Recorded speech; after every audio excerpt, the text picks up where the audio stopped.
আজকে যে টপিকসটা পড়াবো কি লিনিয়ার ডিপেন্ডেন্স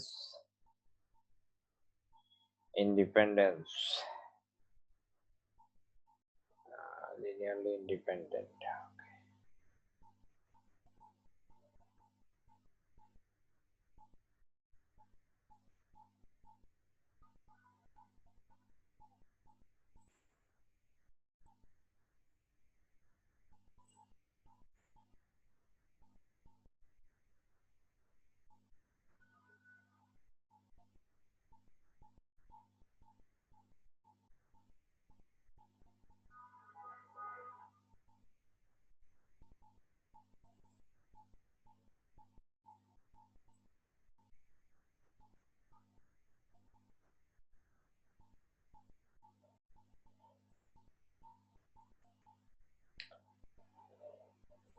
আচ্ছা, এটা কোশ্চেনটা কেমন থাকে, বলা থাকে যে prove that the set of vectors are linearly independent is linearly dependent or independent, অথবা test the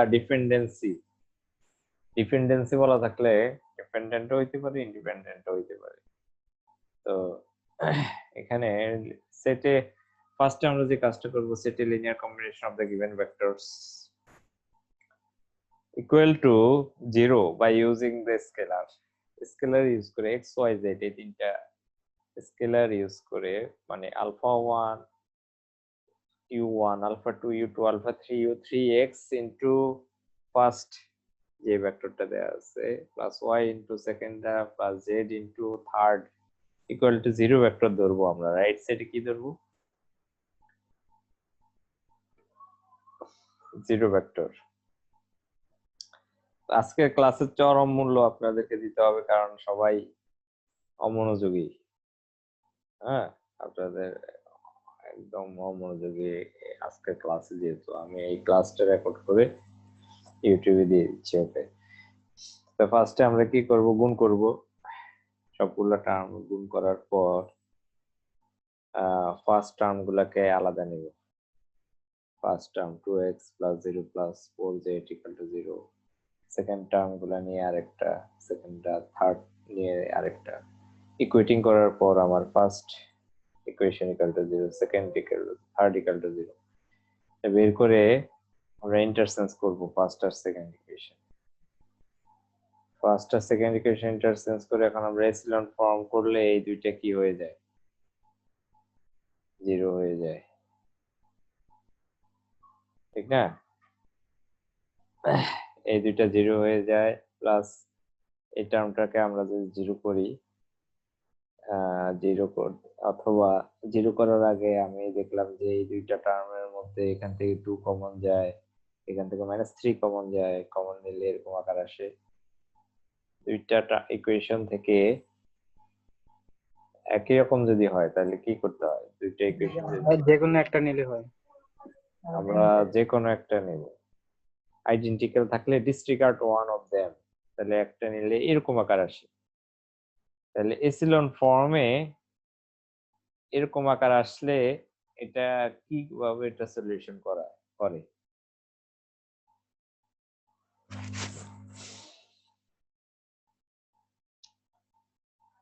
মনে আছে নাকি?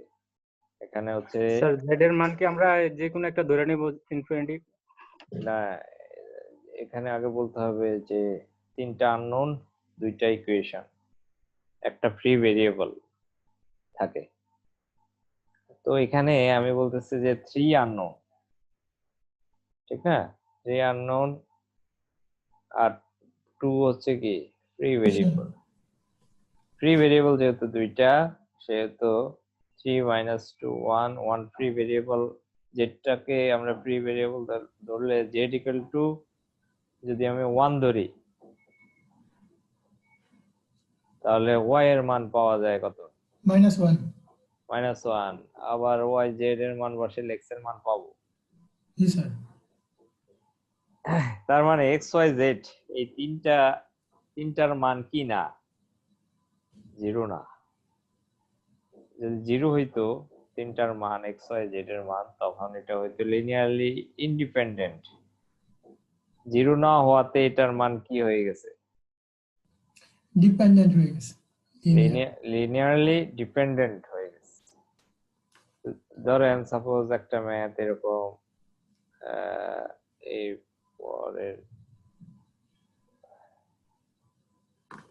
ধরেন এই যে এই ম্যাথটায় এপসিলন ফর্ম করে এরকম অবস্থায় আসলো, তাহলে এখান থেকে আমরা কি জেড ইকুয়াল টু 0 লিখতে পারি? না স্যার হ্যাঁ, লাস্টের এটা থেকে স্যার লেখা যায় 0। এটা স্যার, 0, লেখা যায়। এটা 0 হলে y এর মানও কি হবে? 0 হবে। y এর মান 0, z এর মান 0, তার মানে x এর মানও কি হবে? 0 x y z তিনটেই যদি 0 হয় তখন এটা হবে কি লিনিয়ারলি ইন্ডিপেন্ডেন্ট। তাহলে কোশ্চেনে আসতে পারে টেস্ট দা ডিপেন্ডেন্সি, এর ব্যবহার কোশ্চেনটা হতে পারে যে টেস্ট দা ডিপেন্ডেন্সি, মানে এখানে বলা আছে ডিপেন্ডেন্ট না ইন্ডিপেন্ডেন্ট বলা আছে নাকি? না স্যার এটা তো বের করতে হবে স্যার বলা এটা নাই। তো কোশ্চেন স্যার এটা। হ্যাঁ, বলা নাই, এইভাবে কোশ্চেনটা আসবে যে টেস্ট দা ডিপেন্ডেন্সি, লাস্টে আপনাকে বলতে হবে অরিজিনাল ভেক্টর লিনিয়ারলি ডিপেন্ডেন্ট হলে ডিপেন্ডেন্ট, ইন্ডিপেন্ডেন্ট হলে ইন্ডিপেন্ডেন্ট, এই কথাটা লিখতে হবে লাস্টলি। আচ্ছা, এই চ্যাপ্টারের শেষ। আমরা এরপরে মোস্ট ইম্পর্টেন্ট একটা চ্যাপ্টার শুরু করব, সেটা হচ্ছে ফুরিয়ার সিরিজ। নেক্সট ক্লাসে আমরা ফুরিয়ার সিরিজ শুরু করব। ওখান থেকে 2 সেট কোশ্চেন আসবে ফাইনাল এক্সাম, সবচেয়ে ইম্পর্টেন্ট এই কোর্সের সবচেয়ে ইম্পর্টেন্ট টপিক। তো যারা আজকের ক্লাসে ওকে স্যার। আজকে